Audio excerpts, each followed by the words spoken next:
শেখ হাসিনাকে বাংলাদেশ থেকে বিতাড়িত করতে পেরেছিলাম। ঠিক সেইভাবে আমরা 1 বছর পেরে গেল আমাদের মধ্যে যে ঐক্যতার প্রতীক ছিল সেই ঐক্যতা এখন আজকে বিভাজনের দিকে ধাবিত হয়েছে। আমরা অন্তর্বর্তীকালীন সরকারের মধ্যে হাত লাগাবো।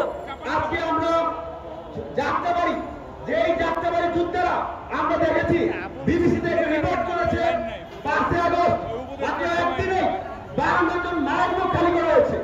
যেই যাত্রাবাড়িতে ফ্যাসিস্ট শেখ হাসিনার সন্ত্রাসী বাহিনীর বিরুদ্ধে দাঁড়িয়ে প্রতিরোধ করে তুলেছে সেই জায়গাতে আজকে আমরা শুধুমাত্র অন্তর্বর্তীকালীন সরকারের একজন মাননীয় উপদেষ্টা আজিমুর রহমান ভাই এখানে এসেছেন, আর কাউকে আমরা দেখতে পাচ্ছি না।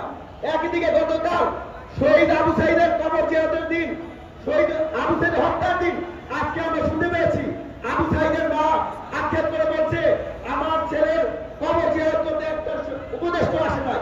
আমরা অন্তর্বর্তীকালীন সরকারের প্রতি আহ্বান জানাই, যাদের রক্তের বিনিময়ে আপনারা আজকে এই চেয়ার পেয়েছেন তাদের প্রতি আপনাদের এরকম বিভ্রান্তস্বরূপ আচরণ আমাদের অনেক কষ্ট দেয়। আমরা দেখতে পাচ্ছি গত 11 মাসে একজন আওয়ামী লীগের কোন শেখ হাসিনা থেকে শুরু করে কোন একজন বাহিনীর মানুষের মধ্যে এখনো একটা মামলার চার্জশিট দেওয়া হয় নাই। আমরা বারবার বলে আসছি এই অন্তর্বর্তীকালীন সরকারের প্রথম এবং প্রধান দায়িত্ব হওয়া উচিত প্রত্যেকটা শহীদ পরিবারের প্রাপ্য সম্মান নিশ্চিত করা, যারা আহত হয়ে হসপিটালে